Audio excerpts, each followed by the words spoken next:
Hello my friends, as you might see, it's the smoky morning for Russia. This is the port of Taganrog and Ukraine visited the Russian oil infrastructure there. It was an oil storage that continued to burn. Well, it's not like really huge volcano as it was in Tuapse, or then Ukraine visited Moscow's refinery and oil storage, but still Ukraine gradually disables Russian infrastructure. We have tons of the videos with geolocation. Those are the oil tanks there. They were protected, as you might see, with some of the meshes, but it didn't help. Oil tanks are located relatively close to one another. That's why there is the chance for the fire to spread violently.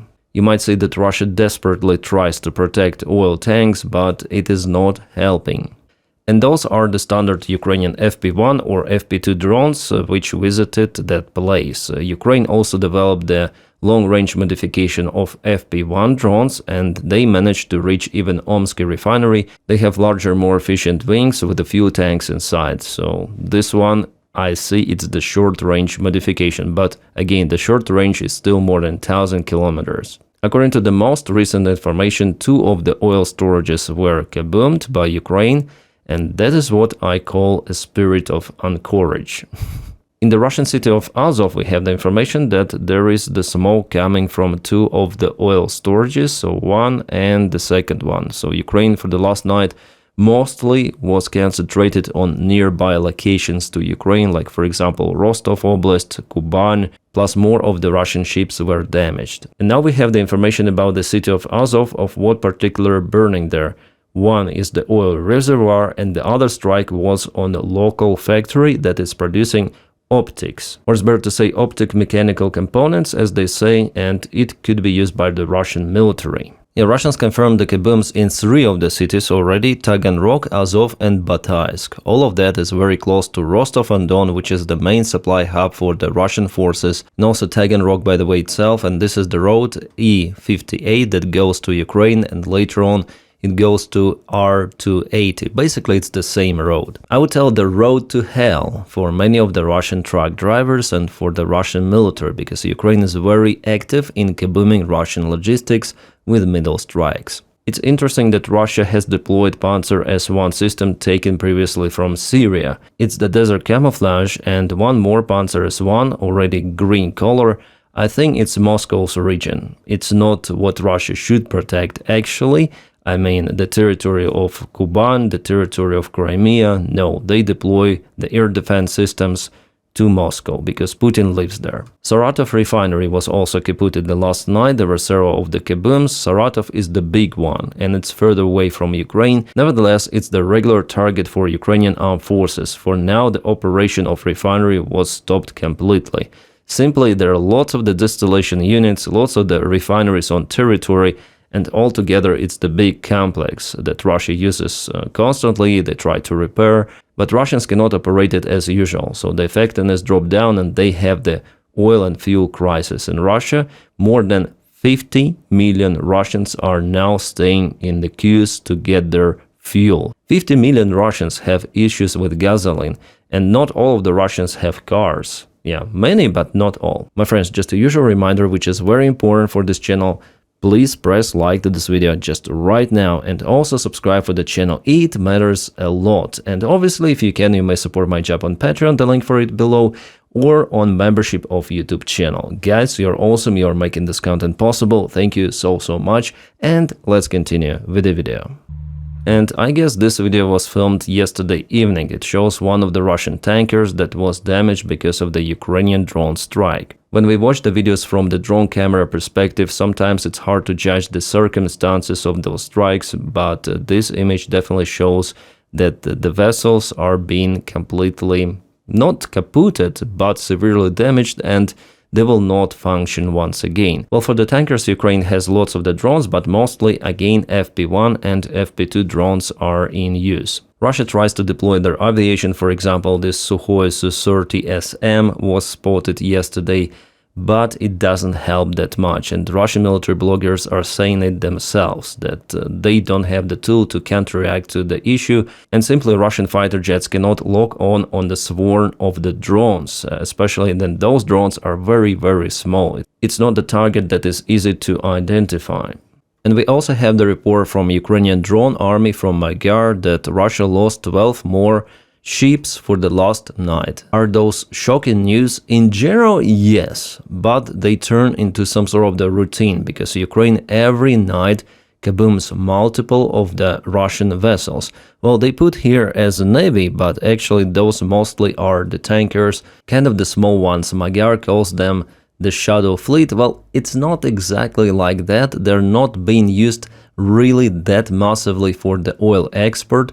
They operate just within the Black Sea mostly, but they could be used for the oil transfer to the bigger tankers. They could be used for the transportation of aviation kerosene, fuel, diesel, stuff like that. They were supplying Crimea, occupied territories, so kabooming them is very important for Ukraine, and it is very sensitive for Russia to maintain occupation territories in normal state, but now not any longer. And of course, for people who live in Crimea, I would recommend to leave as soon as possible while the Kerch Bridge is still out there, because soon Crimea will be isolated, blockaded, and there will be the collapse of absolutely every sort of the sphere, because Russia uses that peninsula as their military hub, so Ukraine has to cancel it. Unfortunately, well, Putin started this war, so Ukraine counter-reacts to that, and Crimeans, people who are living there, you have an alternate always. Well, Russians may go back to Russia, and the Ukrainians, they might leave also through Russia to Ukraine or to European countries or any sort of the other countries. There are still programs existing like temporary protection and stuff like that. Yeah, for now it's temporary, and I'm sure that Crimea will be liberated, and Ukraine tries to push it further and faster for the occupation to become possible. Now Crimea looks very, very vulnerable, but it looks like the war might continue for several years ahead, like 3 more years at least. Maybe even more. It's my personal forecast. I'm Baba Vanga here, Nostradamus looking to the future, but I see the signs which are coming that Putin is not willing to stop even now. Unfortunately, there is the chance for him to stop still, even this year, but I think he will not take it, judging on his rhetorics.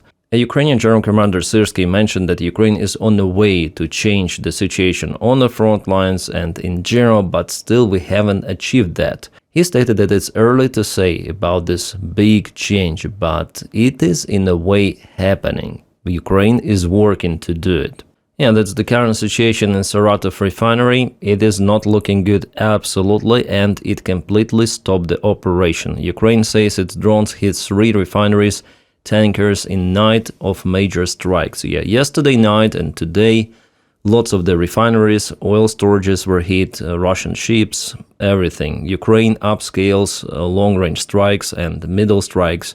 It has never been like that, guys, and definitely the situation is changing, but Putin lives in his reality and he doesn't want to stop. And Putin is likely to escalate the war against Ukraine, so Reuters at first published the article and later on different media sources, so they refer to officials of the Russian Federation who already told to Putin that it's better to stop the war or try to freeze it at the current front lines. It happened during the close meeting, and those officials, they're affiliated with the Russian economy functioning. So I believe that it was the head of the Russian Central Bank, Nabiullina, German Gref, head of the Russian Sberbank, and maybe other officials of the Russian economy and energy sector as Suluanov, for example. Because even publicly before they were saying that the war is ruining the Russian economy. And allegedly, according to the leaked information, Putin became furious after what they've said that Russia should stop the war currently. Putin went angry. He told them that they are panicking, that Russia is going to reach the goals of the special military operation. But what we see that Russia is not reaching those goals. Yes, they're advancing sometimes on the front lines, but as Syrskyi, Ukrainian general commander, says, the intensity of those Russian attacks gradually dropped down by at least 2 times. However, Russians at the same time have those record losses. According to the United Nations reports, the last month was the most deadly in the war of Russia against Ukraine since the very start. Well, I don't agree with that statistics, because Mariupol alone in 2022, then Russia bombed it was crazy. But about the front lines, yes, it could be like that it's still the most devastating time for Russian infantry. to attack on the front lines with just limited, barely visible territorial gains, but Putin wants to continue the war. And remember I told you about this fork and the last chance of Putin to stop the war at the current front lines without the major escalation. It seems like Putin has decided to escalate after all, and there's gonna be a massive new mobilization in Russia. Well, at least lots of the intelligence services and officials, they're telling about it. Ukraine also tells about it, and also there are some of the rumors inside Russia. Russia will not use nukes. Russia probably will not attack NATO countries full scale, but at the same time they might provoke those countries, start maybe a very small limited special military operation, or maybe they might even send their drones to attack some of the infrastructure. So not the full-scale war as in Ukraine, because it is very stupid, but Russia will escalate. And just right now, a few minutes ago, Lavrov, Russian foreign minister, stated that Russia will not agree on ceasefire with Ukraine at the current front lines. So they will continue and they will destroy themselves. I mean, Russian regime will destroy itself and they will destroy Russia. Because this war is devastating for Russian military, for Russian economy, for the Russian society, for everything.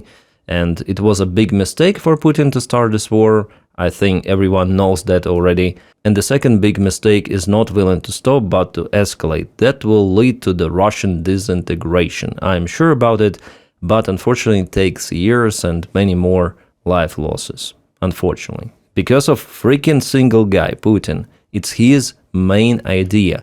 Well, there is also the circle of the hawks who support the war, but still there are some of the people in his circle who might tell him to stop, and he becomes angry about it. But the Russian structure that Putin built, well, it's suffering because of the Putin's actions. So in a way, Putin became an enemy of his own system, which is wild, but it's like that.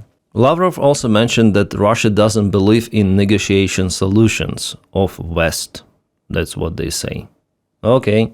In this case, Russia will suffer more. By the way, the chief of the Firepoint company already said that Ukraine is at the final stage to test the engine for FP9, that's the ballistic missile, and after those tests, Ukraine will actively test the missile not in the field somewhere, but on Russian territory. Why not? Oh, a very fresh one. Cooking.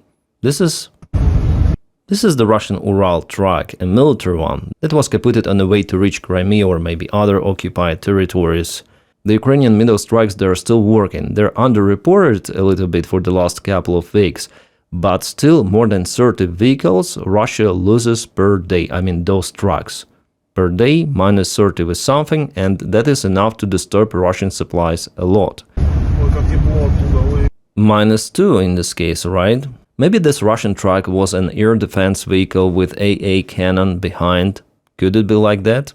Maybe. Or maybe it was the Russian truck like that, so this is Ural full of Russian soldiers. Which was filmed by Ukrainian drones? Yes, it is happening. Our photographers are just flying, filming from the very, very, very close perspective. Very, very close, and the Russian electronic warfare doesn't help. The report came from the French analyst Clement Mollin. He's doing a fantastic job. So during the first week of July, Ukraine continued to target Russian trucks and logistics, hitting more than 240 vehicles.